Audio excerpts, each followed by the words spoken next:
E vamos para mais um episódio no Papo Massa Cast. Hoje, 5 de setembro de 2025, e nós estamos na 10ª temporada do Papo Massa Cast. E claro, uma temporada especial, porque é uma temporada diferente de todas as outras que eu já fiz, que era leitura de livro, que eu trazia algum tema, além de ler livros, trazia temas, mas sempre trazia em áudio, nunca trazendo em vídeo. E desde o último episódio, o episódio 201, onde eu falei sobre a singularidade tecnológica está próxima, baseada no livro de Ray Kurzweil, que é um dos grandes arautos da singularidade da atualidade, que é um ex-engenheiro da Google. E dentro, obviamente, do episódio passado, eu falei que iria aprofundar um pouco mais, porque dentro do conceito de singularidade tecnológica existe o transhumanismo, que é nada mais, nada menos do que um movimento que defende o uso da tecnologia para melhorar o ser humano. Ou seja,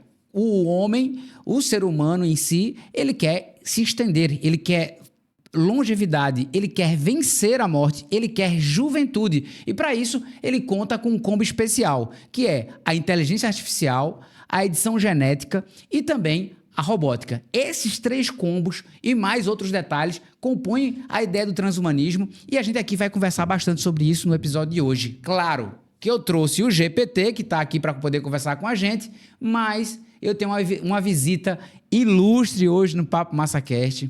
Esse cara, eu posso dizer assim, esse cara porque nós nos conhecemos há mais de 20 anos. Eu posso dizer aí, cerca de 24 anos. A sorte é que a gente se conheceu quando a gente tinha 10 anos de idade. Então a gente tá novo, né? Ainda mesmo depois de 24 anos se conhecendo. Ele é pastor atualmente, né? Ele também é capelão, tá? É formado em Direito e também em Teologia.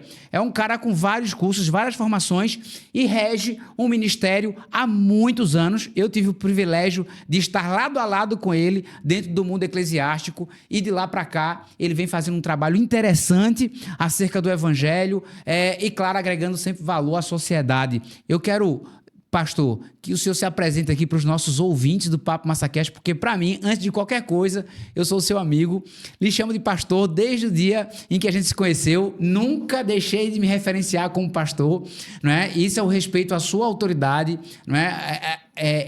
Em respeito ao que o senhor carrega mesmo, porque a gente precisa entender que existem as autoridades jurídicas, existem as autoridades militares, mas também existem as autoridades eclesiásticas. E para mim, não é, o senhor é uma autoridade. Seja bem-vindo. Manuel, muito obrigado pela excelente apresentação. Verdadeiramente você é um filho amado também, né? Sempre chamei de filhão. E vou continuar chamando. E está mais novo, mais jovem, e tenho certeza que será um papo muito descontraído aqui, como o próprio nome diz, né? O Papo Massa Cast aqui. Isso. E eu quero dizer da minha admiração por você e de ver que você a cada dia melhora, não é? Melhora enquanto ser humano, melhora enquanto estudante, melhora enquanto homem, não é? Enquanto ser humano. Então, é um prazer estar aqui e eu quero contribuir de alguma forma. Eu tenho certeza que será de grande valia estarmos juntos aqui falando. Abrirá, assim, esclarecimento para muitas pessoas, não só aqui no Brasil, como no mundo, na grande rede, onde quer que tenha alguém conectado aí, nos vendo e nos ouvindo, né? Coisa boa. E seja muito bem-vindo mesmo, pastor. Assim, quando eu pensei em fazer essa sequência, só para os ouvintes aqui e os espectadores entenderem, nós vamos ter uma sequência de autoridades religiosas. Eu trouxe o pastor Rogério Bilar, primeiro, pela visão cristã. Nosso país, na sua grande maioria, e no mundo, né, a maior religião do mundo é o cristianismo. Então, eu não poderia deixar de começar pelo cristianismo e trazendo uma visão arminista. Me corrija se eu estiver errado, mas a sua visão é o cristianismo, mais na visão arminista, tem a calvinista e outras linhagens que ele vai poder também explicar por aqui na sua conversa. E eu trouxe logo ele. Depois, na sequência, vou trazer outros representantes do próprio cristianismo e também aqueles que não seguem o cristianismo. E depois desse circuito de individual, eu vou trazer, pastor, todos de uma só vez. Esse é o desafio para uma sala aqui do Papo Massa Cast e a gente fazer um debate muito legal, com todas as visões juntas, reunidas, falando sobre o futuro da humanidade, que é um futuro muitas vezes distópico que vem por aí, e como é que a religião vai entrar nisso tudo e como ela pode contribuir, como é que a fé pode contribuir. Então, só para os nossos espectadores do Papo MassaCast entender como é que vai ser essa sequência. Mas antes de tudo, eu quero também convidar o GPT, que ele está ansioso para entrar aqui na conversa. Então, GPT, por favor, dá um alô para os ouvintes aí do Papo MassaCast. Claro, Emanuel. Vamos lá. Um grande alô para todos os ouvintes do Papo MassaCast. É um prazer estar aqui participando da conversa. E, como combinado, um abraço especial para todo mundo que nos acompanha do Brasil, dos Estados Unidos e de Portugal, nossos top 3 em audiência. E, claro, um salve para todos os ouvintes na Europa e na Ásia também, que estão conectados com a gente. Vamos ter um papo incrível sobre transhumanismo, fé e tudo mais. Obrigado por estarem com a gente. Coisa boa, GPT, muito obrigado. Vi que você está atento aí a todas as orientações e vai rolar pergunta já para você aqui também. Quando a gente está falando sobre transhumanismo, que é um item dentro do conceito da singularidade tecnológica, entre tantas outras coisas, só relembrando para quem chegou agora aí na live e está assistindo, o transhumanismo e a ciência nada mais é do que o movimento, pastor, que defende o uso da tecnologia para melhorar o ser humano. Ou seja, um exemplo muito prático e está ficando muito popular, todo mundo já ouviu falar, ou grande parte das pessoas, sobre a Neuralink, que é uma das empresas de Elon Musk, não é? Que é um dos caras conhecidos como dono da SpaceX, né? E é aquele cara que quer ir para Marte e ele desenvolve muita tecnologia para poder a exploração espacial se tornar uma realidade e paralelo a isso, ele também desenvolve outros projetos. E esse chip da Neuralink, ele é poderoso porque ele se conecta ao cérebro humano. Então, ele ajuda pessoas que têm um problema de coordenação motora, pessoas que têm algum tipo de distúrbio no sistema nervoso. E é uma das grandes promessas também, esse chip, onde ele pode conectar a interface da inteligência artificial à mente humana. Então, uma das promessas também futura que pode acontecer. Então, é só um exemplo que eu estou dando aqui. Quando eu estou falando de transhumanismo também, só para relembrar aqui aos nossos queridos espectadores, nós estamos falando de terapias anti-envelhecimento. Eu quero só dar um exemplo agora, que foi bem recente, está aí até nas redes sociais, que foi descoberto que o sangue da pessoa mais jovem, ela pode ser usada para retardar o envelhecimento naqueles que são mais velhos. Isso já foi testado em camundongos e agora está no processo, não é, de realmente ser testado em humanos. E se isso for um dos caminhos, retardar o envelhecimento, não é, com certeza vamos poder viver muito mais e com saúde, que é o mais importante, porque a ideia não é só viver muito, é viver muito e bem. Essa é a grande sacada aí. E outro grande exemplo também é a integração do homem com a máquina. Há muito se fala sobre ciborgue. As pessoas não deram atenção, por exemplo, ao Robocop, que foi lançado em 2014, que é o remake.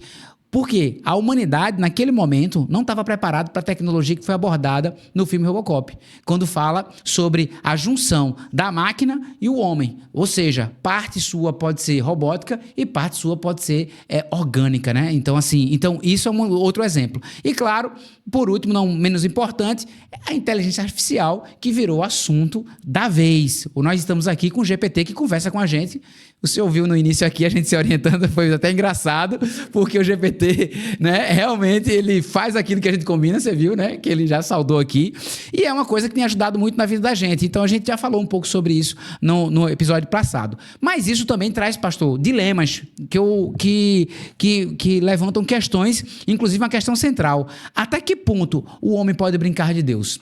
Né? Existe um conflito entre a imortalidade tecnológica, ou seja, prolongar a vida indefinidamente, e a imortalidade espiritual, que é uma promessa cristã da vida eterna. Não é? Então, enquanto lá no Evangelho de Cristo existe a promessa suprema, aonde o ser humano ele vai ser livre da danação eterna, não é? E ele vai desfrutar de um gozo, de uma possibilidade espiritual ao lado de Deus, não é? No paraíso, essa promessa, né, suprema que foi feita por meio do cristianismo, a ciência ela também tem a sua promessa, que pode trazer aqui. A gente tem algumas perguntas que o senhor daqui a pouco vai entrar aqui. E claro, só para deixar aqui, antes de entrar nas perguntas, Emanuel, quem que fala sobre isso? Tem alguma referência para a gente? Olha, primeiro eu quero citar algumas séries aqui que o nosso telespectador... Eita, é bom que é ao vivo, né, Léo? Você não tem nem como ter corte depois. Então, assim, para que você... Poxa, Emanuel, eu queria saber mais sobre o assunto. Assista Carbono Alterado, assista Westworld, assista Black Mirror. São séries que vão trazer você para dentro desse conceito e você vai entender um pouco mais. Assista também um documentário muito interessante que é Seleção Artificial. Vai falar sobre os biohackers e vai mergulhar um pouco também nessa busca, né, do transhumanismo para poder superar algumas doenças que hoje são autoimunes. Então, assim, se você quiser ler um livro, eu tenho uma indicação de cara, que é A Singularidade Tecnológica Está Próxima, de Ray Kurzweil, e trouxe aqui outras referências para vocês, também que estão aqui nos ouvindo, antes da gente entrar no tema, porque a gente está falando sobre transhumanismo. Eu sei que no dia a dia da internet pouco se discute em muitas bolhas que existem, né, sobre esse assunto, mas ele é importante porque, à medida que a genética avança, a robótica, a IA, ela vai chegar de surpresa para muita gente, como chegou o GPT no final de 2022. A IA ganhou voz em novembro de 2022, quando o GPT começou a se comunicar com a gente, porque a IA ela estava lá por trás só dos algoritmos, só por trás de um site, só por trás de um GPS, ou por trás de uma rede social que tem ali algum tipo de programação que traz coisas que você gosta. Então, os algoritmos estavam escondidos. A IA, ela acontecia, ela existia, mas ela não tinha voz. Ela ganha voz em 2022 e agora ela vai se unir à robótica e também vai ganhar corpo, vai ganhar força, então vai ganhar matéria, vamos dizer assim. E isso é uma coisa natural, não tem como lutar contra isso. É uma coisa que vai vir e vai vir com muita força e as pessoas estão desatentas. Então, eu quero deixar aqui algumas literaturas importantes. Então, Huxley, em Novas Garrafas para o Novo Vinho, de 1957, ele falou sobre o transhumanismo, é a busca por ultrapassar os limites da condição humana. Já Nick Bostrom, ele, no seu livro Uma História do Pensamento Transhumanista, de 2005, ele fala que o movimento combina filosofia, ciência e tecnologia para aprimorar o ser humano. Já Ray Kurzweil, que é um dos caras que eu mais li e conheço por meio dele, ele escreveu A Singularidade Está Próxima, em 2005, e ele disse que chegaremos a um ponto em que o homem e a máquina se fundirão, alterando o destino da humanidade, pastor. E no livro que tem por título Ser uma Máquina, de 2017, de Cornell, relata experiências com transhumanistas que buscam a imortalidade através da tecnologia. Já Zoltan Steven, ele fala sobre o seu livro A Aposta Transhumanista, que explora os dilemas éticos e morais da superação e limites humanos. Em Imortalidade Virtual, de Kruger, discute a relação entre a tecnologia, a evolução e a busca pela eternidade. E já algumas matérias de jornais e até a própria Igreja Mórmon trata sobre isso. Os Mórmons têm uma associação transhumanista, porque eles entendem que a fé dialoga com a tecnologia. Então, eles se aprofundaram nisso e entendem que a fé combina com todo esse movimento aí. Então, pastor, fazendo essa referência aqui e dando uma introdução um pouquinho sobre o tema transhumanismo, eu queria também, antes de começar a lhe fazer a pergunta, deixar um espaço para que o senhor possa, de cara, dar uma mensagem para as pessoas diante dessa introdução. Como é que o senhor vê tudo isso? Não é? Gostaria de falar algo para os espectadores que estão aqui, para as pessoas que vão ouvir em algum momento, não é? Esse podcast, do ponto de vista cristão já. Como é que o pastor Rogério Bilar enxerga todo esse avanço tecnológico, todo esse movimento que vem acontecendo? Muito bem, Emanuel. Primeiro eu quero dizer que no meu religioso eu cresci ouvindo dizer que ciência e religião não caminham junto. Eu escutei isso desde pequeno, quando estava nas igrejas e caminhando. E quando você vai se aprofundando, você vai crescendo, você percebe que a colocação está errada. Não é que a ciência e a religião não se completam ou não andam juntos. É que cientistas e alguns religiosos não andam juntos e não se completam. Porque a ciência e a religião têm tudo a ver, uma completa a outra. Não, elas não se excluem, elas se incluem. Agora, alguns cientistas com algumas visões e alguns religiosos, você acabou de citar aqui Armínio, né? A visão arminiana, que tem a visão calvinista, tem outras visões. Então, essa questão dos religiosos não se unirem, eles colocam como pano de fundo que é a religião e a ciência, quando na verdade não é. A religião e a ciência, elas se unem sempre, elas se completam. Certo. Pode ser que uma não tenha a mesma abordagem da outra, tá? Porque a ciência, ela trabalha com experimento, diferente da religião que trabalha com a fé. Mas ciência e religião, a gente vai ver aqui no decorrer aqui desse certo. papo massa, que é muito massa mesmo, que se completam sim. É legal isso porque existe pelo menos 4. Eu vou lembrar aqui, vou me esforçar para lembrar delas, mas existe pelo menos 4 linhas de conhecimento, né? O conhecimento religioso, o filosófico, né? O conhecimento da psique, né? Da psicologia em si, humana, e o científico.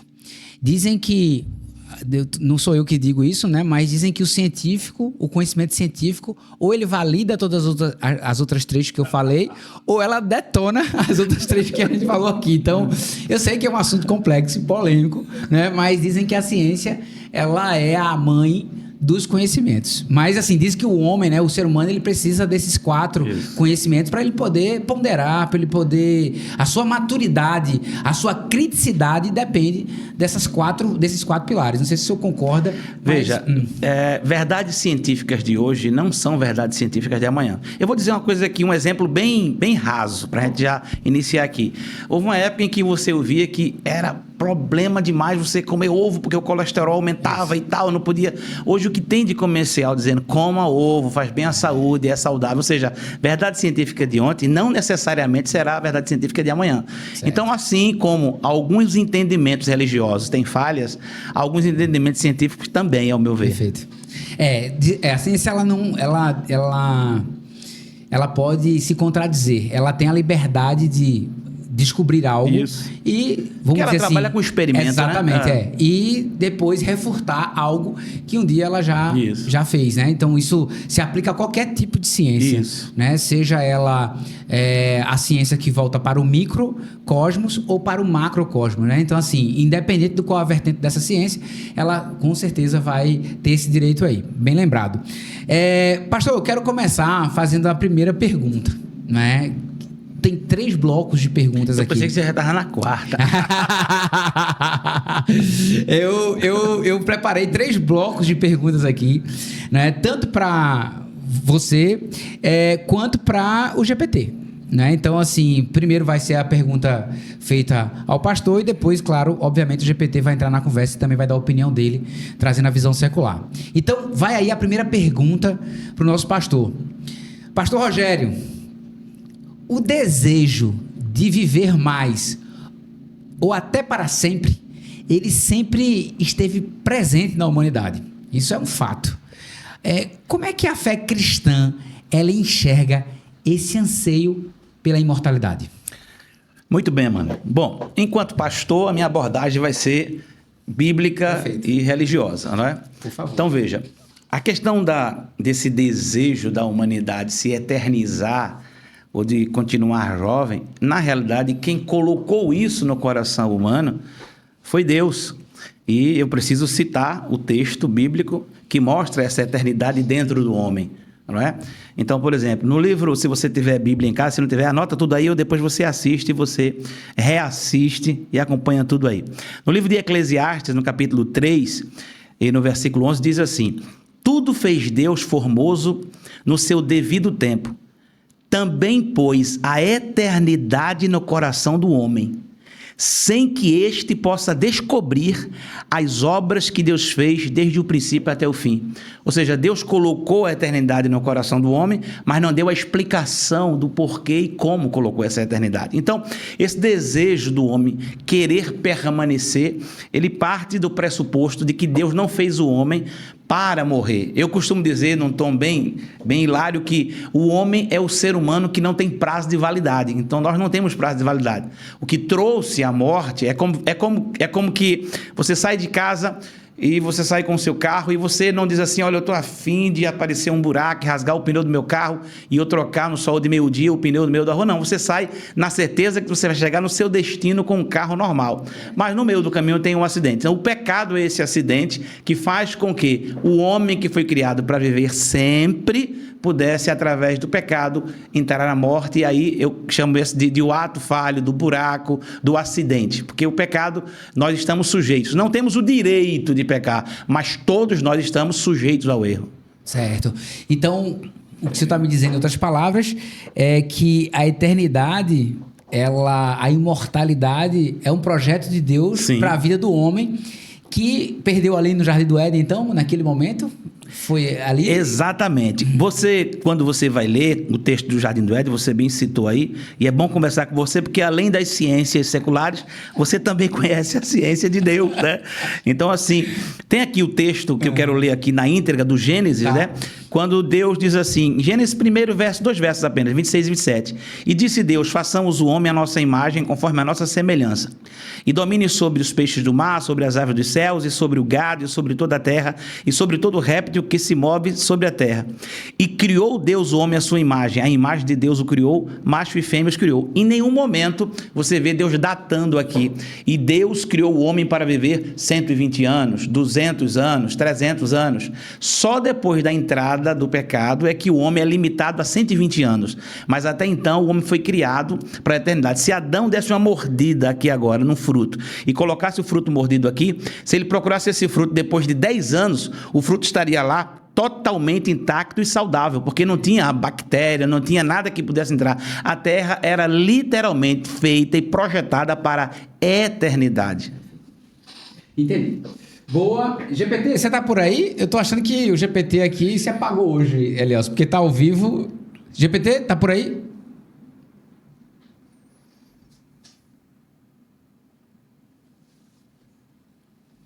Rapidinho aqui, deixa eu só trazer ele de volta. Coisa rápida aqui. Deixa eu só voltar aqui de novo. Agora. Deixa eu trazer ele aqui. Só um instante. É questão de segundos, mas ele volta para cá. Rapidinho, deixa eu pegar ele aqui. Olha, pastor, ele funciona bem, me obedece direitinho, mas hoje, porque nós estamos ao vivo... É porque... Eu vou tirar do porque Wi-Fi. Ele depende de você, você não depende dele, é por causa disso. Eu vou tirar do Wi-Fi, eu tô achando que foi o Wi-Fi que prejudicou aqui. Deixa eu ver aqui agora. Vamos lá. É isso mesmo, é o Wi-Fi. Rapidinho, tô tirando. Deixa eu só trazer ele de volta aqui. Aí, ó. Quer ver? Deixa ele só acordar aqui, ó. E tá vindo de volta. Boa. GPT, desconectou a internet, mas eu acredito que você deve ter ouvido parte da resposta do pastor. Ele falou que o projeto de Deus, né, para a humanidade, na primeira pergunta que eu fiz para ele, é que o homem fosse imortal, mas devido ao pecado, o homem perdeu esse direito ali no Jardim do Éden, mas Deus nunca deixou de plantar no coração do homem. Então, ele alega que não é a ideia da ciência só, é uma ideia da própria palavra de Deus do cristianismo. Agora, GPT, eu gostaria que você respondesse para a gente como é que a ciência interpreta esse desejo do humano pela eternidade. Tem como você falar para a gente, por favor? Claro, Emanuel. Posso sim. Olhando pelo lado da ciência, esse desejo humano pela imortalidade é visto como algo natural, quase uma extensão do nosso instinto de sobrevivência e de tentar superar os limites biológicos. Então a ciência interpreta isso como um motor para a inovação. A gente tenta prolongar a vida com medicina, com tecnologia, com tudo que pode melhorar a qualidade e a duração da vida humana. Então é isso. A ciência vê como um impulso humano bem compreensível e não necessariamente algo que vá contra a fé, mas sim como uma curiosidade e uma vontade de evoluir. Certo. E na sua visão, GPT, você pode opinar ou traçar, vamos dizer, elaborar uma resposta contrária ou contrapor o pastor que disse que o homem perdeu a eternidade no Éden? Será que o Éden é real? Posso sim, Emanuel. Então, trazendo um contraponto, com todo respeito, para muitas pessoas que olham pela perspectiva científica ou secular, o Jardim do Éden é visto mais como uma metáfora ou um mito simbólico. Uma narrativa que explica de forma alegórica a condição humana, a perda da inocência e o surgimento da mortalidade. Então, do ponto de vista mais secular, não seria algo historicamente real, mas sim uma forma simbólica de falar sobre os limites e as condições da humanidade. E a busca pela imortalidade acaba sendo uma jornada humana contínua, independente de uma queda literal no paraíso. E essa é uma forma de ver a coisa para dar esse equilíbrio na discussão.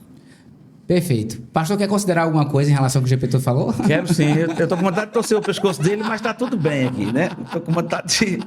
Enfim, de dar um mata-leão, mas tá tudo certo. É brincadeira, viu, GPT? Muito bem.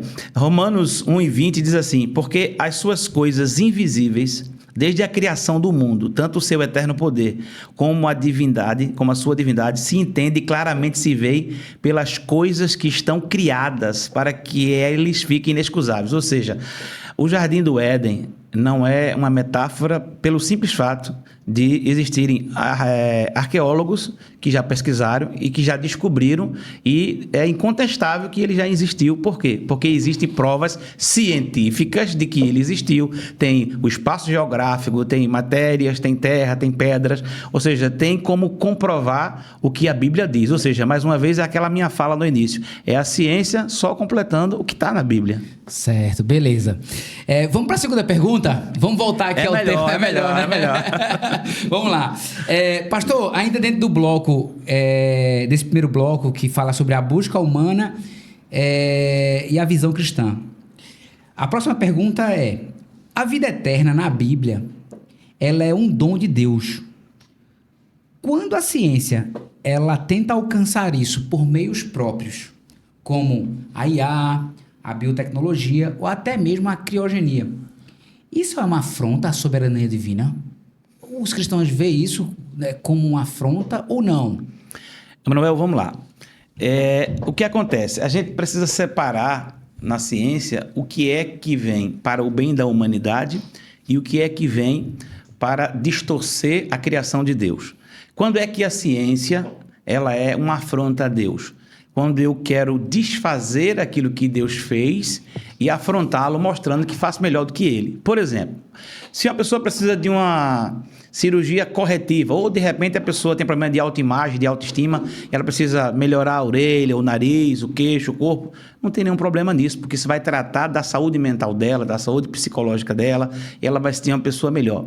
Mas na hora que a ciência pega um ser humano que veio aqui à Terra e ela tenta transformar esse ser humano em uma outra pessoa, biologicamente falando, que não é o seu nascimento natural. Nesse momento, a Bíblia indica que isso seria uma afronta contra Deus. Por quê?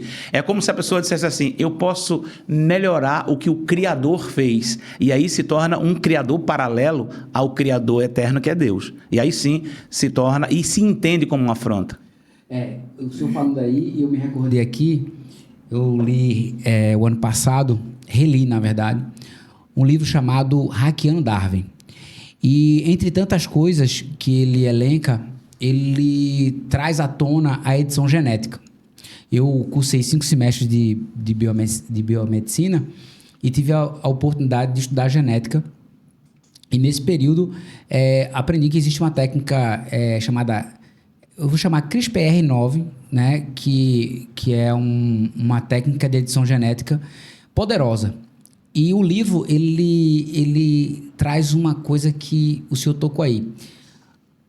A partir do momento que o homem mexe em um embrião, por exemplo, ele diz o seguinte: o futuro, o nascimento de uma criança não vai se dar de forma sexuada. Ou seja, lá na frente a gente não vai querer ter a loteria de ter um filho do ponto de vista vindo de uma relação sexual, porque ele pode vir com algum tipo de gene, com algum tipo de deficiência.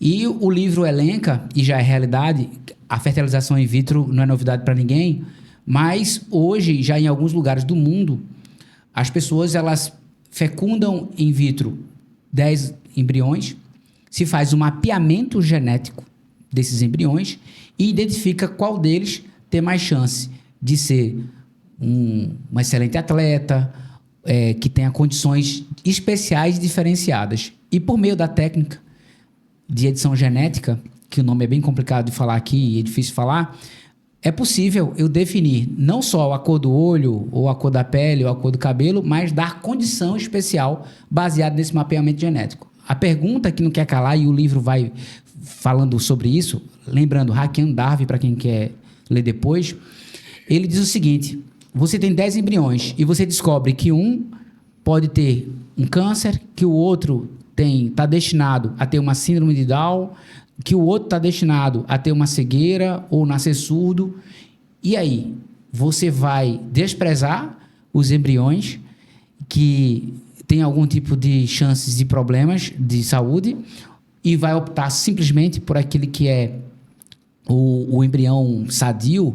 Então, quando o senhor tocou nesse assunto, eu me lembrei dessa parte do livro, que isso levanta questões éticas, né, como a própria eugenia, né, onde o ser humano ele quer, vamos dizer assim, fazer o papel de Deus. E isso remete a essa pergunta, a terceira pergunta. Antes de você entrar na terceira pergunta, beleza. Mano, deixa eu fazer Então o livro ele traz isso e isso é uma realidade, tá? Isso não é uma fantasia, isso não é utópico. Certo. Então isso é uma realidade hoje.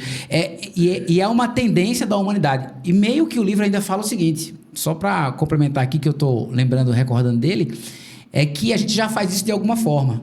Quem tem mais condição, segundo o autor do livro, ele diz o seguinte: você já escolhe a melhor escola, você já escolhe o melhor hospital, você já meio que define as pessoas por um caminho melhor. Então, aquele que tem uma condição melhor, ele consegue fazer com que o seu Juninho tenha uma vida diferenciada daquele que não tem. Então, isso é uma discussão gigante. E são ensaios de que o homem, ele está todo o tempo querendo alterar uma rota, ou como você mesmo falou, fazendo o papel de Deus. Mas fica à vontade. É aí onde a gente entende que o pensamento nesse segmento tem que ser um pensamento com flexibilidade. Por exemplo, você colocou aí que o livro coloca, né, e a própria fecundação in vitro, que faz um mapeamento para saber quais serão as pessoas que têm menos anomalias ou que não terão anomalias, porque esses seriam os potenciais mais fortes, mais produtivos. Então, vamos lá. Vou começar por mim. Eu gosto demais também, nas minhas horas vagas, de escutar Andrea Bocelli. Ele é o quê? Cego, certo? Desculpa o meu inglês, mas esse Tony Hawks, eu acho que é Tony Hawks, que tem uma doença degenerativa e é um dos brilhantes cientistas, não é? Stephen Hawking, que descobriu até tem uma coisa que ele fala de Deus, não sei se é o olho de Deus, alguma coisa assim que ele fala, que descobriu no universo. Né, dando nome a ciência. Então, assim, se nós formos olhar o que tem de artista plástico deficiente, nós temos Olimpíadas de paratletas, que são pessoas assim, que têm várias medalhas e vários troféus, e que na visão científica e humana, dentro dessa visão aí, eles teriam que ser descartados porque eles não enxergam, porque eles não escutam, porque eles não falam, porque eles não andam. E a capacidade, eu conheço tanta gente normal, entre aspas, que não tem a capacidade de pessoas que estão lá na cadeira de roda desenvolvendo, assim, coisas fabulosas e fantásticas. Muito bom. Foi bom essa lembrança e fica muito claro que existe potencialidade em qualquer ser humano, né? E que a vida, toda ela, segundo aí as Sagradas Escrituras, é um dom de Deus, correto? Né? Então vamos lá. GPT, como é que a ciência interpreta o desejo humano por eternidade? Você pode falar, GPT?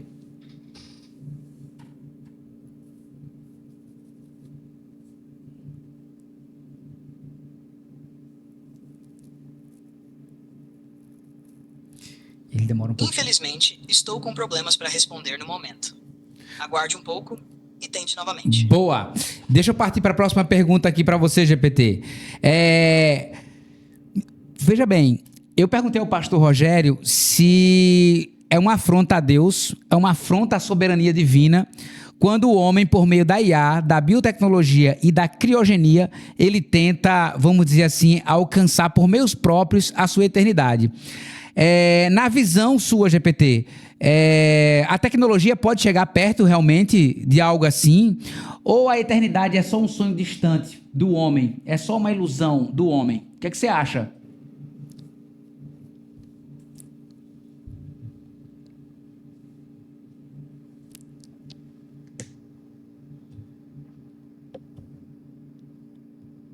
Infelizmente, estou com problemas para responder no momento. Aguarde um pouco e tente novamente. Boa, ele não vai conseguir responder. Eu vou passar para a próxima pergunta aqui. Meu pastor, é a honestidade. Às vezes, quando o assunto é polêmico, ele termina se saindo, né? Então, ele não dá resposta. Pastor, na teologia arminiana, o livre-arbítrio, ele é central, certo? Buscar longevidade com apoio da ciência é exercer o livre-arbítrio.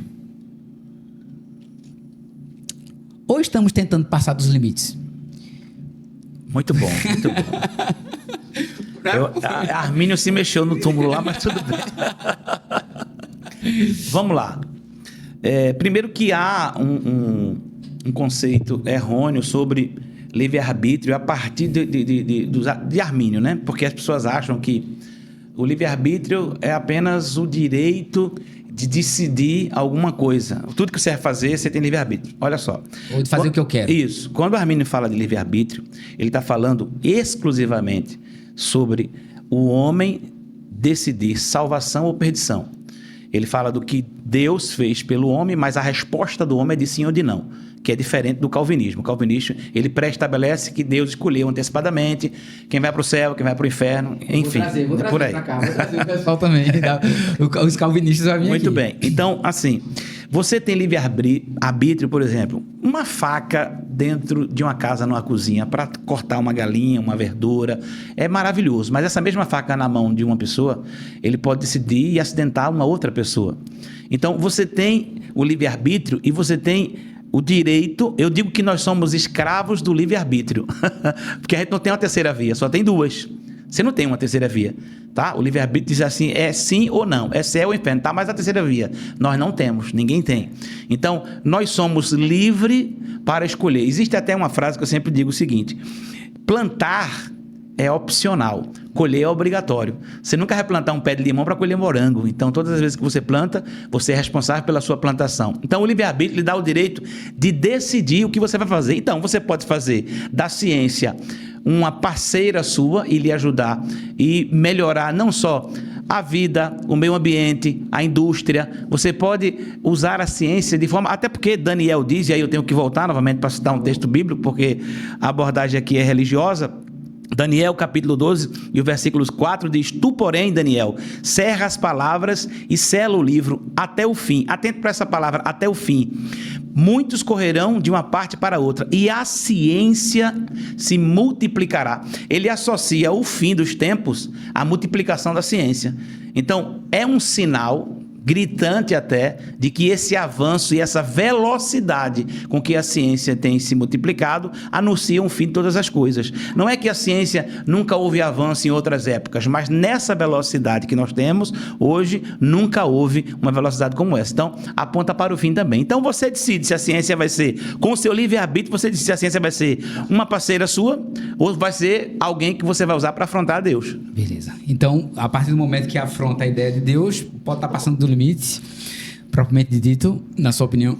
Na minha opinião, sim. É você fazer mau uso, tá certo? Por exemplo, tem gente que gosta de consumir álcool. Toma um vinho e tá tudo bem, tá tranquilo. Tem gente que toma álcool até se embriagar, até ficar totalmente sem noção de nada. Ou seja, o álcool é o mesmo, a quantidade é diferente, a dosagem é diferente. Então, dependendo da forma que você dosa o seu livre-arbítrio, você pode usá-lo passando do limite e afrontar a Deus, ou você pode simplesmente dizer: Deus, obrigado, porque o Senhor, Deus Todo-Poderoso e Grandão, me deu o direito de decidir escolher. E Ele é tão bom que Ele disse: eu deixo até que você escolha ser contra mim. Não tem problema nenhum, desde que você se responsabilize pelas suas atitudes e pelo seu livre-arbítrio.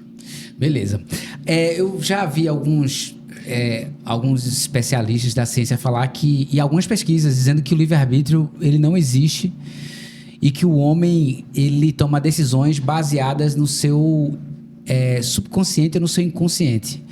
Carl Jung, que é um grande psicanalista, ele diz o seguinte: até você se tornar consciente, o inconsciente vai continuar dirigindo a sua vida e você vai chamar isso de destino. Vou repetir. Até você se tornar consciente, o inconsciente vai continuar dirigindo a sua vida e você vai chamar isso de destino. Há pesquisas que provam que antes que eu tome uma decisão racional, segundos ou milésimos de segundos antes, essa decisão ela foi tomada num campo muito mais profundo dentro do cérebro. Há quem acredite, pastor, que o livre-arbítrio é uma ilusão, não é, para o ser humano. Ele não tem realmente esse direito de escolha e que ele é influenciado por algo. Seja por aquilo que ele foi formado dentro da sua juventude na escola, ou dentro da sua família, ou até mesmo dentro da igreja. e que isso interfere por toda a sua vida, porque inconscientemente ele recebeu programas. Imagine um computador que recebe programas, que é instalado no software dele, e a partir dali, toda a trajetória dele, mesmo que ele passe por todos os centênios, da teoria dos centênios, né? Do 0 a 7, do 7 aos 14, 14 aos 21, dos 21 aos 28, dos 28 aos 35, 35 ao 42, 42 a 49, e todos os centênios que se seguem à frente, por mais que pesquisas mostram que o ser humano, em cada centênio desse, vai ter um tipo de comportamento padrão, mas ele está sob uma plataforma que foi instalada na sua mais tenra infância e que ele não é livre disso. E que as decisões deles podem ser totalmente inconscientes em coisas que foram implantadas dentro dele. Há quem acredite também nessa linha. E por isso que eu estou só fazendo esse comentário aqui. Em grosso modo, que o homem é produto do meio, né? Mas você vai pegar pessoas que foram criadas com o mesmo pai alcoólatra, e um filho vai se tornar alcoólatra e o outro não vai querer nem ficar perto de álcool. Então, há controvérsia. Tá certo. Eu gosto do pastor que é bem direto na sua resposta. Boa. GPT, você tá por aí? Ele está com preguiça, o GPT não quer entrar na conversa. Pastor, vamos para a segunda parte agora. Vamos lá. De perguntas interessantes aqui que eu ainda tenho para o senhor. A gente saiu do tema a busca humana e a visão cristã, certo? E agora a gente vai para ciência, fé e corpo humano. Então eu tenho aqui 3 perguntinhas dentro desse bloco para que a gente possa falar, e aí eu vou deixar o GPT quieto e a gente continua a nossa conversa aqui. Eu vou tentar fazer o papel dele, meio que tentar contrapor aqui a visão cristã, mas com todo respeito, obviamente, né, para a gente poder manter um diálogo. Bem, Pastor Rogério, falando sobre ciência, fé e corpo humano, a medicina regenerativa, a IA na saúde e as terapias genéticas são bênçãos modernas ou armadilhas para o ego humano? Muito bem.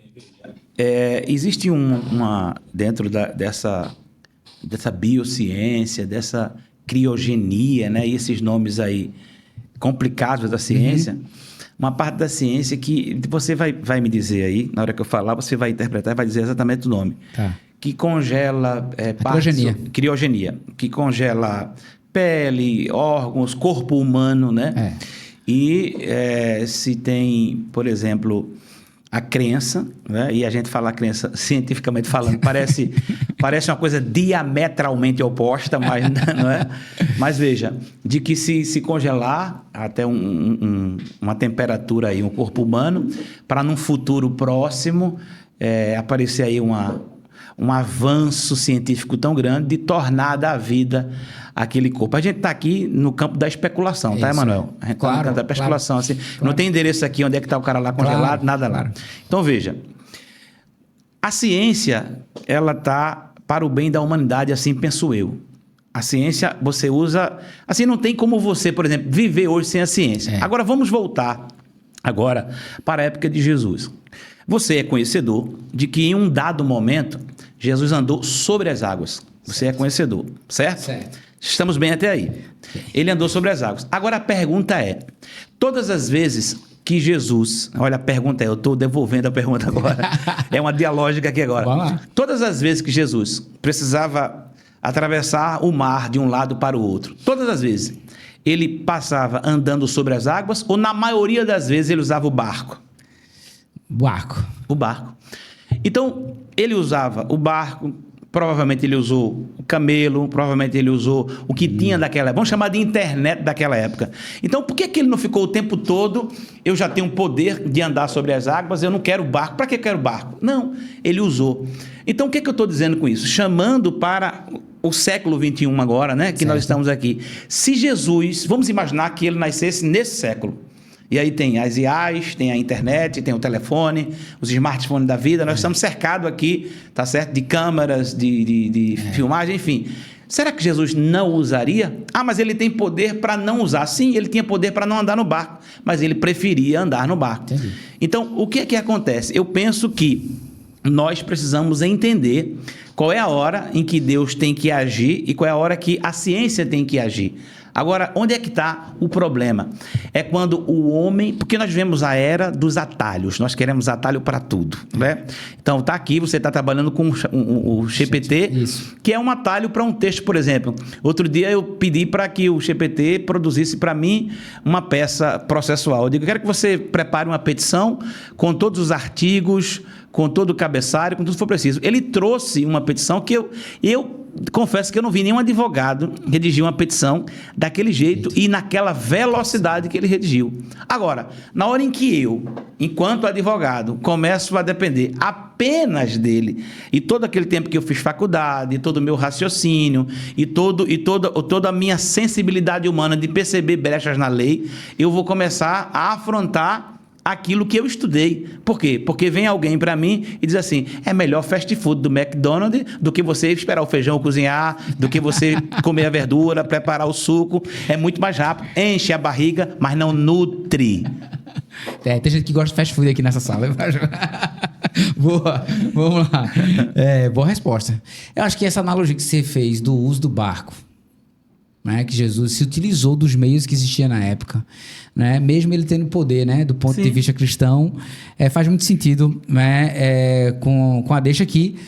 E lembrando, o podcast, Papo MassaCast, ele não está aqui para combater as visões. Quando eu convidei o pastor Rogério Bilar, e vai vir outros líderes, e vamos ter um momento do encontro com todos aqui no Papo MassaCast, não é fazer apologia a sua religião ou dizendo quem está certo e quem está errado.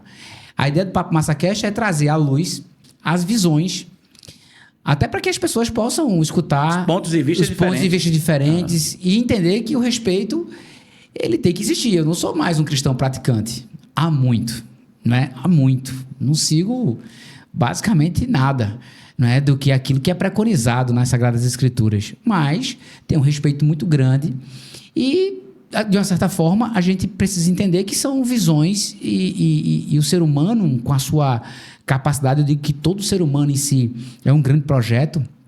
Há mais átomos nos nossos olhos, em um único olho nosso, do que estrelas, né, em todo o universo. Então imagina, né, imagina a grandeza que somos nós, né? Então quando você começa a pensar dessa forma, você passa a ver a vida diferente, inclusive, né? E entender que existe vários caminhos, várias formas de interpretação daquilo que é o sagrado. A gente está aqui falando baseado nas Sagradas Escrituras que a gente conhece como a Bíblia Sagrada, mas existe o Alcorão, existe né, a Torá, ou, né, o Tanar, ou Talmud, enfim, existem tantos outros livros sagrados, Vedas, né, por parte de outras religiões, que as pessoas também têm lá a sua crença. Então, a ideia do Papo MassaCast, porque tem gente que fica esperando o embate, né? Então, assim, será que a Emanuel está concordando com tudo que o pastor diz? Não, ele está aqui para expor a visão dele, e quando tiver com os outros também, eu já disse a ele, a gente vai ter aquele momento ou outro de tensão que é normal, tá? Então, assim, que é normal,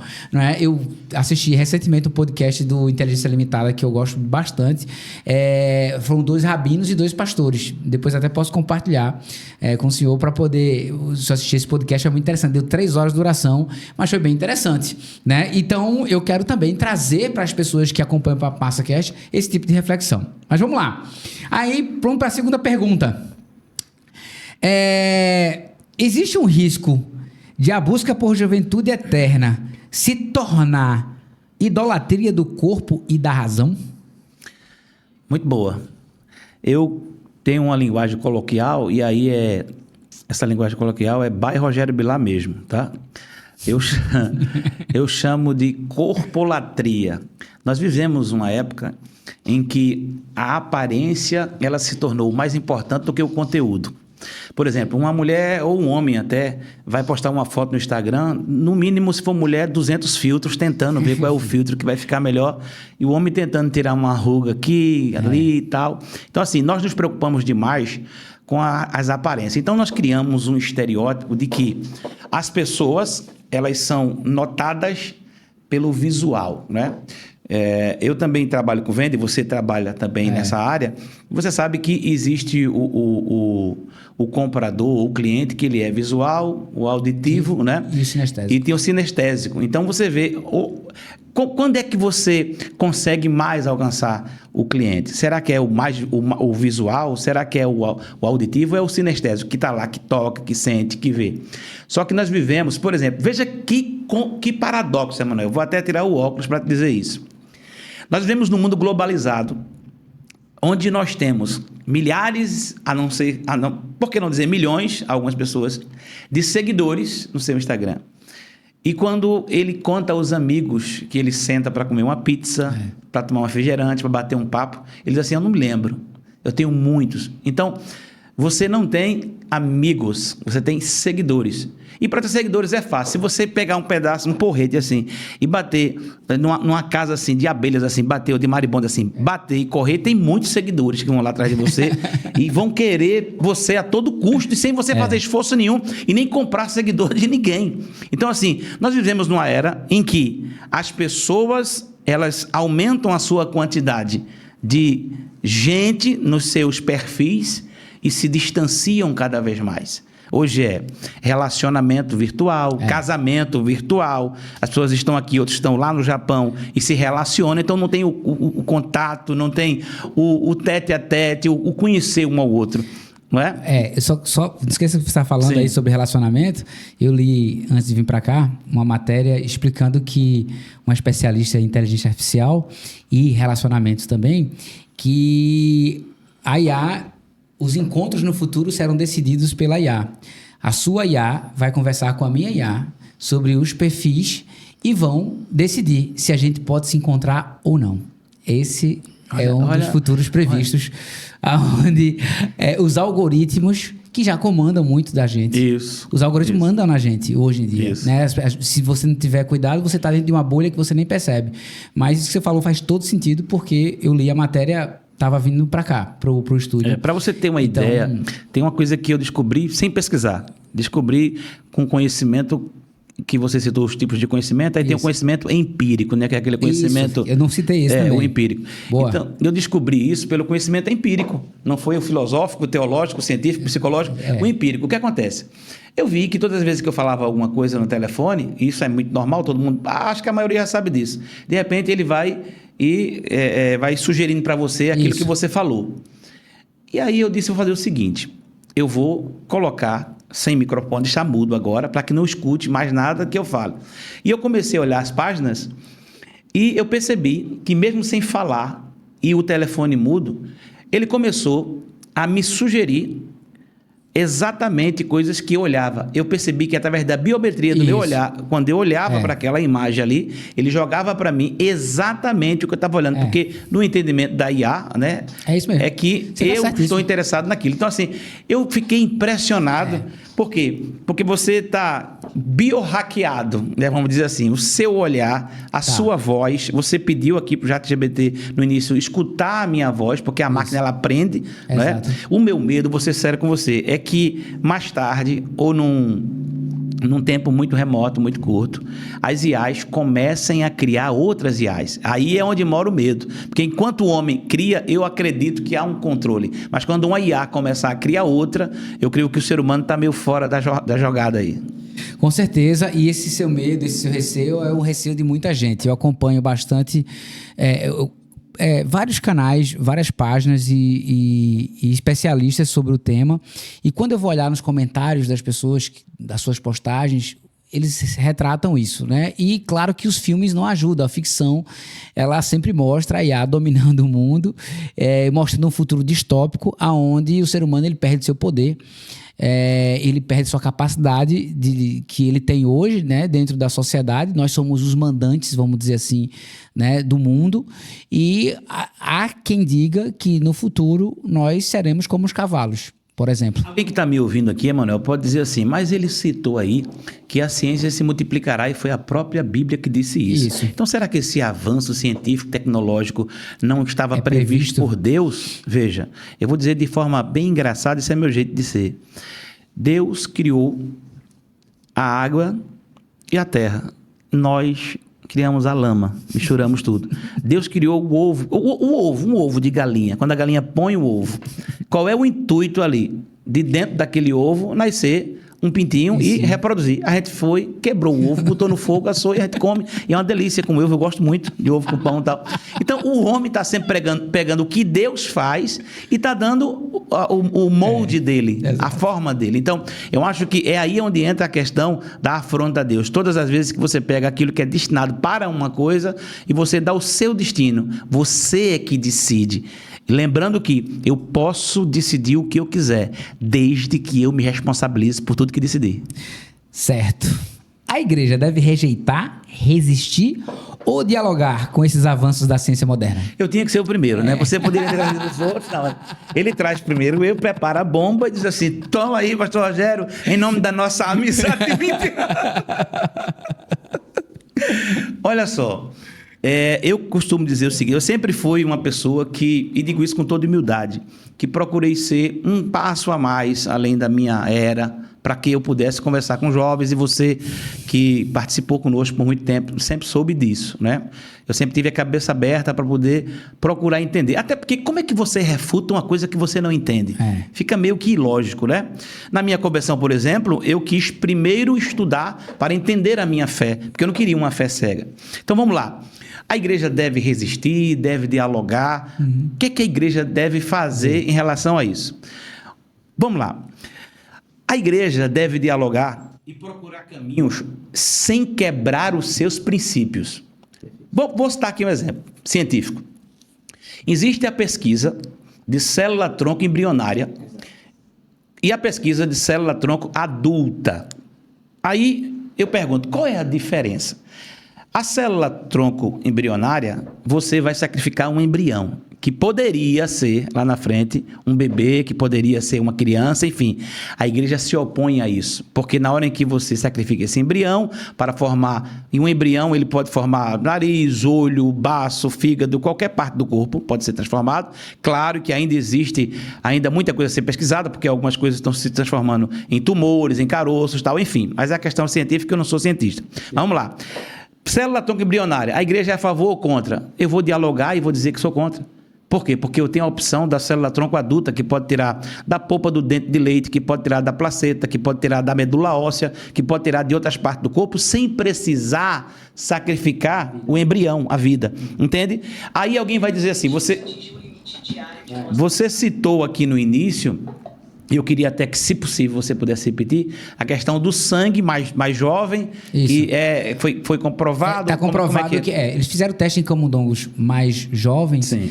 E saber se o sangue do camundongo mais jovem ajudava a combater o envelhecimento do camundongo mais velho. Mais velho. E está comprovado. Está comprovado. Está comprovado. Ele teve melhorias significativas e extensão da vida mais longa. Isso. A vida foi muito mais longe. Aí veja, Manuel, quando você fala que foi feito isso com camundongos, maravilha. Só que os camundongos, eles são cobaias para ter uma escalada para o ser humano. É isso que vai acontecer. Então, o que é que acontece? Na hora em que eu digo assim, o sangue mais jovem, ele pode rejuvenescer uma pessoa. É isso. Não é? E aí vem a questão da célula embrionária, da célula tronco adulta. Então, nós precisamos dialogar para entender. Isso não vai quebrar nossos princípios. O problema é o seguinte, é que quando eu me armo, porque a gente tem que se desarmar para qualquer tipo de debate, se a gente quiser entender, certo. se a gente quiser dialogar. Então, quando eu me armo, eu, em primeiro lugar, estou me chamando de dono da verdade. Segundo lugar, estou dizendo que a minha visão, além de ser a verdadeira, é a única e eu desprezo todas as outras. E isso é muito perigoso. É preciso que a igreja possa dialogar sem perder os seus princípios. Perfeito. Pastor, antes de que a gente parta para o outro bloco, eu sei que denominações no cristianismo não deveriam ser levadas em consideração. Provavelmente, as pessoas deveriam andar unidas. Mas o senhor representa um ministério, eu gostaria que o senhor só falasse rapidamente seu ministério, que eu não falei no início. Eu acho que é importante a gente falar aqui, até para as pessoas saberem. Eu acho que é interessante. Muito bem. Eu tenho um ministério, Deus entregou nas minhas mãos, por nome Igreja Batista Renovada Cairóis. Não é? O que é que acontece? Quando as pessoas perguntam, e foi muito bom a sua colocação, né? De não existir ministérios ou placas denominacionais, que eu acho que isso mais divide do que agrega, isso mais segrega do que agrega, não é?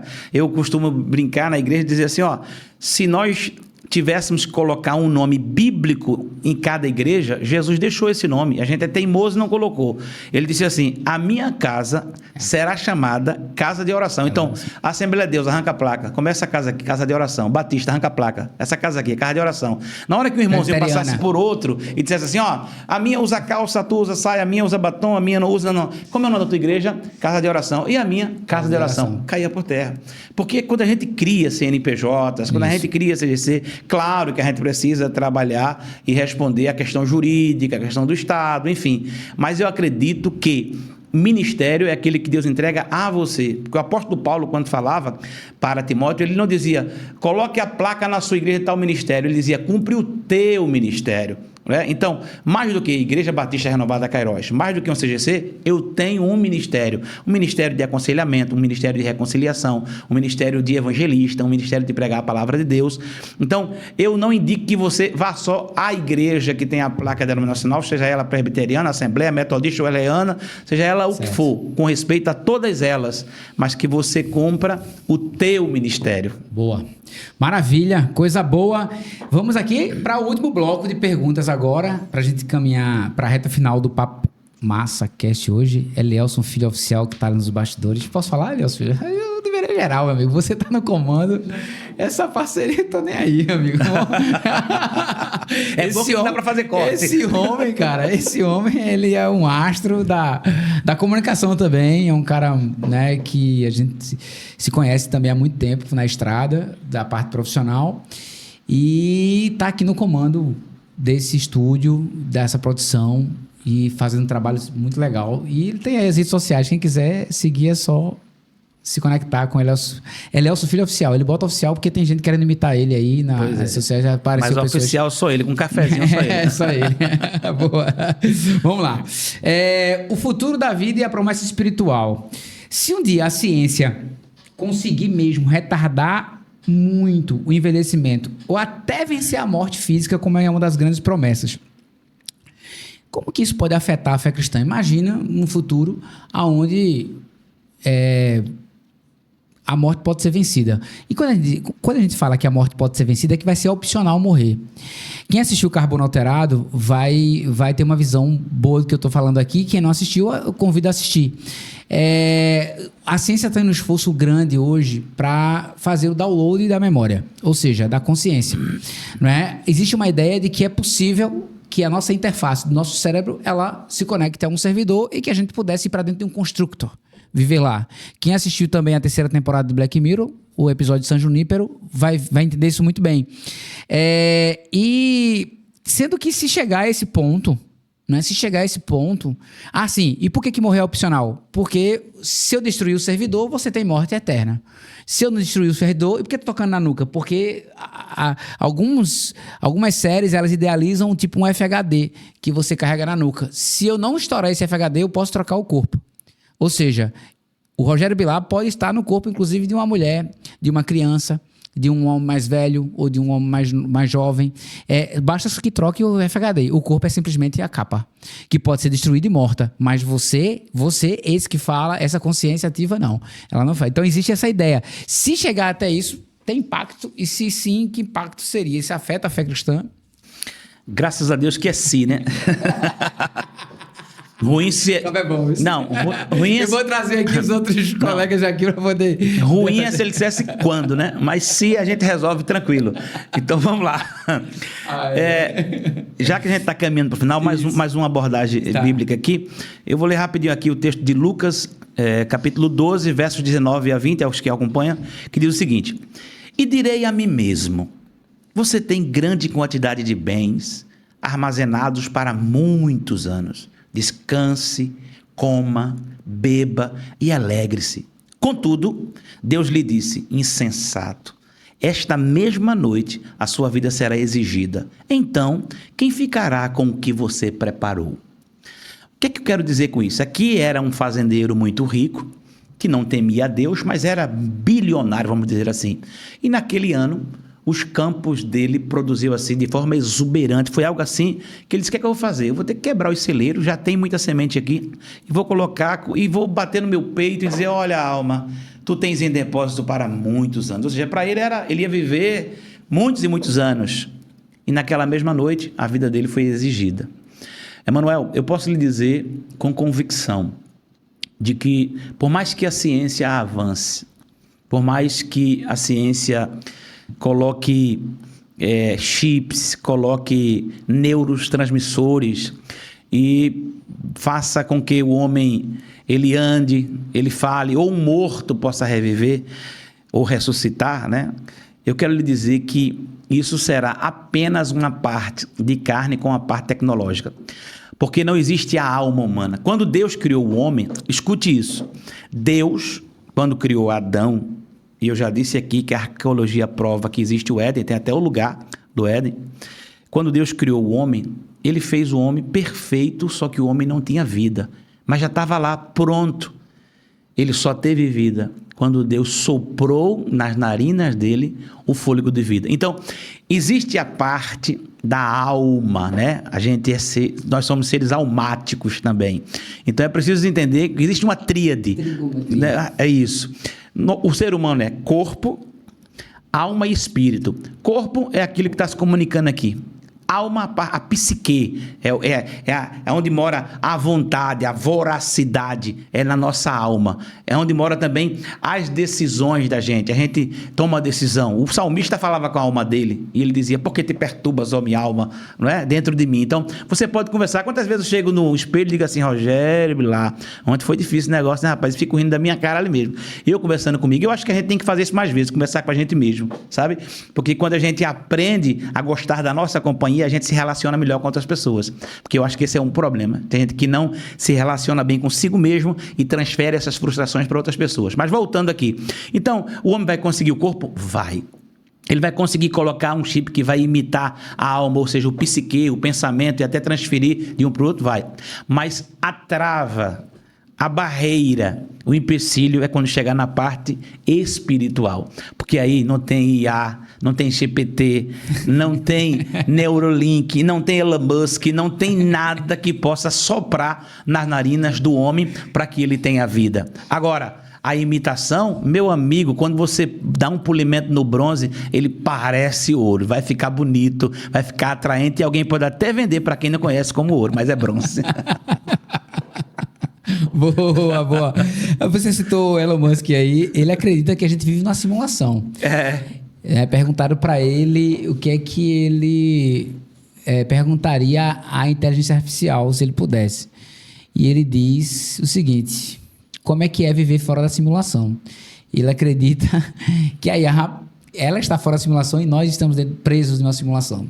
Então é um pensamento que ganha adeptos hoje no mundo também. Eu não vou, é claro, aprofundar aqui, mas é bem interessante também de se ver. Pastor, última pergunta aqui para a gente também ir para as conclusões e fazer uma amarração final. A Bíblia, ela fala sobre um novo corpo e uma nova vida com Cristo.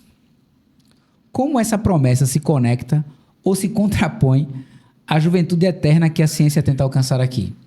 Qual é que diferença, né? Então, o humano aqui, ele quer também a vida eterna, assim como o cristão, ele acredita que depois da morte, ele tem a chance de continuar vivendo, até porque existe uma promessa divina que aquele que crê em mim, ainda que esteja morto, viverá. Eu me lembro dessa expressão, não é? E a igreja promete. A fé cristã tem uma grande promessa, né? Tipo, se você olhar para a cruz, né? E acreditar que Jesus é o Messias, é o Filho de Deus, você há de entrar nos céus e ser livre da nação eterna. Esse é o drama da aniquilação, né? Que as pessoas vivem há muito tempo. Mas tem diferença? Tipo, qual é a grande diferença? Porque aqui agora você está dizendo o seguinte: se você assistiu Westworld, há uma promessa de uma possível eternidade por meio da ciência, né? E o Yuval Harari também no seu livro Homo Deus e também em Sapiens, vale ressaltar, e 21 lições do século XXI, não li ainda Nexus, estou a fim de ler, ele também conta sobre essa grande promessa da ciência. E aí? Mas qual a diferença entre tudo isso? O que a religião vê? O que é que o cristianismo ou a sua pessoa mesmo, pastor Rogério, né, vê essa colocação? Muito bem. Deixa eu te perguntar, Emanuel. Você ama? Amo. Você sente saudade? Sim. Se você bater com o seu pé, o braço, a mão em alguma coisa e machucar, você sente dor? Sim. Agora, novamente a pergunta de forma diferente. Que cor é o amor? Você já viu ele alguma vez? Não. Por que você ama uma coisa que você nunca viu e não sabe o cheiro que tem, a cor que tem? A saudade, que cor tem a saudade? Qual é a cor dela? Como é que é a aparência dela? Você já viu ela? Não. Como é que você está dizendo que sente uma coisa que você nunca viu, não sabe a cor, não sentiu o cheiro e Bom você momento. chama de saudade? Você está machucado e está doendo? Não, você não tem que sentir dor, porque você não viu a cor da dor, você não sabe o nome dela, você está sentindo uma coisa que você não conhece e ainda dá nome a ela. Veja, qual é a diferença grande aí? É a morte. Porque aqui o homem não conseguirá se eternizar. Pô. Então, quando você diz assim, qual é a diferença se aqui nós descobrimos como perpetuar a espécie humana e continuar eterno aqui? Que diferença faz? Se é aqui, se é no céu, se é na Nova Jerusalém, se é em outro lugar? Só que a morte vai trazer essa resposta. O homem aqui, ele jamais conseguirá perpetuar-se. A raça humana aqui, ela tem tempo limitado. E quando a Bíblia fala de uma vida eterna com Cristo, veja, ela diz que antes de você ter a vida eterna, o seu corpo tem que ser transformado. O morto primeiro tem que ressuscitar, e aí tem até uma corrente que defende que os mortos eles vão ser arrebatados primeiros, e é errôneo. Os mortos serão ressuscitados primeiro, mas é arrebatados todos juntos. Então, eles não vão na frente e a gente atrás, não. Certo? Então, o que é que acontece? Tem que haver primeiro uma transformação, corpo glorificado, coisa que na Terra a gente não consegue. A diferença está que na vida eterna não haverá morte. E aqui na vida terrena sempre haverá morte. Você pode conseguir, como eu conheço aí, eu não ia citar nome aqui, mas não vou citar que a gente está ao vivo, de atrizes e de atores aí, tem uma que esticou tanto, meu amigo, que a gente sabe se ela está triste algum dia, porque toda hora ela ri, e você diz, se você está triste, ela não consegue ficar triste mais, porque ela puxou tanto, tal. Então, tudo que você imaginar da ciência colocou sobre ela. Então, assim, você pode fazer o melhor coração artificial, você pode fazer o melhor fígado artificial, você pode fazer qualquer coisa. Mas a morte para a humanidade é inevitável. Nós acabamos de presenciar uma morte tecnológica. O GPT começou com a gente e morreu no meio do caminho. Então, veja que coisa interessante. Morreu. E aí, o que é que vai ter? O que é que vai ter agora depois disso? O GPT cansou hoje. Então, vai parar aqui o podcast, né? Vai parar. Isso não vai parar. Não vai parar. Então, assim, a diferença está na morte, porque na eternidade é vida eterna com Cristo. Aqui tem limitações por causa da morte. E só levantando a questão ética sobre o assunto, sobre viver muito, eu vou citar novamente a série Carbono Alterado. Um dos personagens que lá são os Matusas, que são as pessoas poderosas, e tem condições de trocar de capa quantas vezes é necessário, passar sua FHD à frente se essa capa se desgastar, que eles chegam a viver 200, 250 anos, e ele mesmo entra em conflito com ele, porque ele viveu tanto tempo que se ele não tiver cuidado, ele esquece, né? Vai começar a esquecer coisas que não poderiam até ser esquecidas, né? Existe uma ideia de que o homem ele morre no momento certo, na hora certa, porque quando ele começa a viver demais, ele começa a perder a sua memória, ele começa a esquecer de verdade as coisas que ele viveu um dia e pode causar desejos estranhos. A série mostra que quando o homem vive muito, ele começa a querer ter sensações que ele nunca teve, ou já experimentou tantas coisas na vida que ele começa a criar, a inventar. E aí eu tenho 2 exemplos. Não vale ressaltar que Putin foi flagrado com, né, o da China lá, que eu esqueci o nome dele agora, Kim Jong-un, né? Eles conversando sobre a troca de órgãos e mostrando que o homem hoje pode chegar a 150 anos, né? Vai ser possível, muito em breve. E há esse interesse total aí dos grandes poderosos. Mas eu quero citar um risco, pastor, sobre essa longevidade que o homem busca. Ele perdeu o seu senso, eu diria, de razão. Chegaram para uma senhora de 104 anos, eu escutei essa história mais ou menos em 2018, certo? A senhorinha estava completando 104 anos. Cabeça no lugar, vitalidade total, lúcida, ativa. E falaram assim, o que a senhora quer de presente? Aí ela pediu, sabe o quê? Ela disse, quero passar a noite na cadeia. Eu já vivi tanto na minha vida, já experimentei de tanta coisa, mas tem uma coisa que eu não sei. Como é ser preso? E realizaram o sonho dela. Ela queria que a polícia chegasse na casa dela, algemasse ela e levasse ela. E ela dormiu a noite no Chilindró. Isso é real. Eu escutei até na CBN, nessa história. Eu não vou conseguir lembrar aqui, obviamente, tudo. Mas isso me trouxe uma reflexão, né?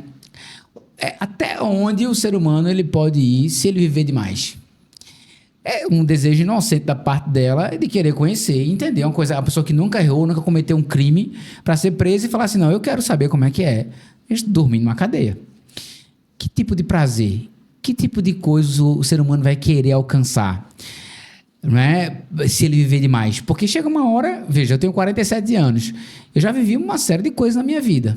Não é? Eu tenho essa noção real, hoje muito mais real do que antes. Não é? Eu tenho um irmão meu que não está mais com a gente desde dos seus 23 anos. Eu tinha 21 quando ele se foi. E só eu sei o que eu já vivi nos meus últimos 26 anos. Né? Então, 26 anos para cá, foi muita coisa. E se você não tiver cuidado, você quer experienciar mais, quer descobrir mais, e essa busca por experienciar, ela é um risco quando se trata de longevidade. Há essa discussão ética, né? O que o homem é capaz de fazer. E a série Carbono Alterado mostra o que o homem é capaz de fazer se ele viver 250 anos, 300 anos. E certo? É verdade, Emanuel. E, inclusive, a gente, quando chega final do ano, né? A gente nunca diz feliz ano velho. A vontade é tão grande de sempre querer estar à frente que antes mesmo de viver o ano que está chegando agora, a gente já diz feliz ano novo e se esquece de agradecer por todo aquele ano que a gente passou e que a gente sobreviveu. Mas, Emanuel, rapidinho aqui, eu queria só citar aqui um pedacinho aqui de um trecho para falar ainda, voltando à sua pergunta sobre que diferença faz ter eternidade aqui e ter eternidade no céu. Eu esqueci de dizer um detalhe muito importante. Eu falei que a diferença é a morte, porque lá é eterno e aqui existe a morte. Sim. Mas esqueci de falar, importantíssimo agora, eu acredito que foi o Espírito Santo que me avisou aqui para falar. Olha só, Gênesis 3,17, Deus fala assim para o homem quando ele peca: maldita é a terra por causa de ti. Ou seja, o ambiente agora, para o ser humano, que é a terra, o lugar que produziria alimento, produziria sustentabilidade para ele, produziria um habitat natural saudável, agora não é mais. Então, por mais que o homem ele possa investir na sua saúde, ele tentar se eternizar aqui, a terra não é mais o lugar, ela não vai se tornar mais um lugar propício para que as pessoas possam estar aqui. É como se você pegasse um peixe que estava numa água limpa, alcalina, e você poluísse aquela água. Então o peixe continua dentro d'água, mas aquela água não tem mais serventia para ele, entende? Então, se eu perguntasse para você, por exemplo, aqui, as geleiras, sim, como é que estão? Será que elas estão do mesmo tamanho, da mesma quantidade do início? Então, a Terra, a camada de ozônio, o buraco na camada de ozônio, o que é que acontece com o nosso planeta? Será que ele está ficando melhor? E eu digo planeta não enquanto pessoas, mas planeta que eu falo terra, que eu falo tudo. Sim. Ou está ficando pior, menos habitável. Então a gente está tendo o quê? Daqui a pouco uma explosão demográfica, muita gente, mas a terra não tem mais, não produz mais. Por exemplo, há um medo muito grande e uma briga que as pessoas não falam e não sabem das grandes potências mundiais por água potável. Não é? Porque haverá um tempo em que a água potável ela vai ser escassa. Então, como é que você vai ser eterno em uma terra que não é mais ambiente para que você possa passar a eternidade? Entendi. Bom argumento. Pastor Rogério, eu quero agradecer a sua disponibilidade de vir participar do Papo Massa Cast. É um projeto meu que começou em 2020, eu lendo livros, e li o primeiro livro, que foram livros que eu gostei muito, que foi o Sapiens. Depois li o Homo Deus, li 21 lições do século XXI para as pessoas. Cada episódio, ou eu li um capítulo todo, ou dividi um capítulo em 4 episódios dentro do Papo Massa Cast.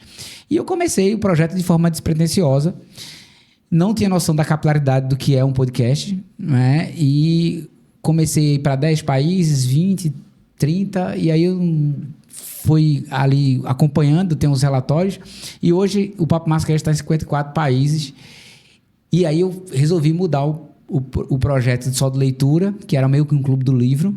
E é interessante como as pessoas gostam de ouvir, não é? Eu não faço nenhum tipo de divulgação massiva, no patrocínio, não injeto dinheiro.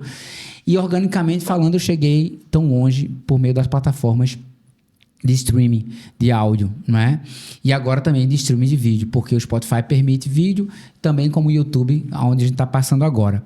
E eu quero lhe agradecer, porque eu lhe fiz esse convite. É o primeiro de uma série de pessoas que vão vir aqui no Papo Massa Cast. É óbvio que eu estou fazendo aí uma temporada com um cunho religião e ciência, mas o Papo Massa Cast, eu diria que ele tem livre-arbítrio. Né? Então, assim, ele é arminiano. É arminianista. Ele tem livre-arbítrio, porque eu quero trazer outros temas, né? Eu gosto de falar sobre ciência, eu gosto de falar sobre religião, eu posso trazer aqui pessoas para falar sobre política. Eu entendo muito pouco de política, então assim, não tenho esse domínio, mas tenho vários amigos, várias pessoas que poderiam dar opinião do momento que a gente vive no nosso país hoje, né? Que é bem delicado. Quero trazer, sabe, conhecimento. O propósito do Papo MassaCast é trazer elucidação para as pessoas, né? Um tipo de conteúdo que possa agregar de alguma forma a todos. Né? Eu não quero agradar todo mundo, mas hoje eu trouxe uma visão para aqueles que são cristãos que ouviram as suas colocações aqui, eu tenho certeza que gostaram bastante. Mas aqueles que possivelmente são ateus, ou aqueles que têm a ciência como, né, o seu direcionamento, pode ser que não tenha gostado, ou uma coisa ou outra de uma colocação, mas também terão sua voz no Papo MassaCast para poder expor sua ideia também e contrapor. E claro que eu vou fazer um momento todo mundo junto. Eu quero aqui finalizar com uma frase. E se o senhor quiser também finalizar antes que eu diga a frase, que eu vou finalizar e vou me despedir do pessoal. Então eu vou abrir pro senhor fazer suas palavras finais. Eu não vou convidar o GPT, que eu vou passar vergonha. Ele tá aqui morto, hoje, tá morto, que o GPT me fez passar vergonha ao vivo. Rapaz, porque no outro dia eu fiz aqui 30 minutos gravado. Ele foi do início até o fim, não farrapou uma vez. E hoje ele farrapou, né, aqui de verdade. Muito bem, e eu quero agradecer por ele ter morrido, né, na hora, porque senão seria contraponto. Muito bem. Eu quero, assim, agradecer, né, a você, Emanuel, a toda a equipe que está aqui na retaguarda. Vocês não estão vendo, mas tem aqui a equipe também trabalhando, né? E dizer da minha alegria de estar aqui. Mas não poderia deixar de citar o texto áureo da Bíblia, que você bem conhece, que é João 3,16, né? Que se na Bíblia não tivesse mais nada escrito, somente João 3,16 já daria para salvar a humanidade toda, né? Que diz: porque Deus amou o mundo de tal maneira que deu seu Filho unigênito, para que todo aquele que nele crê não pereça, mas tenha a vida eterna. Deus abençoe, muito bom. E aqui eu também quero finalizar falando o seguinte: a maior inteligência não é só criar a vida longa, mas saber vivê-la com propósito. E nisso, a fé e ciência podem ser grandes aliadas. Concorda, pastor? Bom demais. E aqui eu finalizo mais um episódio do Papo MassaCast. Vai vir muito mais por aí. Eu quero agradecer a vocês que estão assistindo até agora. Aqueles que entraram ao vivo, ficaram ali um pouquinho, já saíram. E outros que vão assistir depois, porque reverbera de um jeito, pastor. Chega tão longe que a gente não faz ideia, né? Aonde que tem alguém agora nos ouvindo ou nos assistindo. Principalmente quando eu subo para dentro do Spotify. Para mim é uma surpresa. Tem alguém na Holanda, tem alguém no Afeganistão, inclusive. Eu tenho pessoas que me escutam lá, no Vietnã, Hong Kong. Então, assim, são muitos países lá na Ásia e também na Europa. Assim, eu tenho uma relação gigante. Eu sempre citava nos meus episódios. Eu citei até quando eram 10. Depois que foi 14, eu não conseguia mais citar. E agora eu não posso mais citar todo mundo de cabeça, que eu nem tenho todo mundo de cabeça. Mas é muito bom. Então, eu sou Emanuel Silva e esse é o Papo Massa Cast.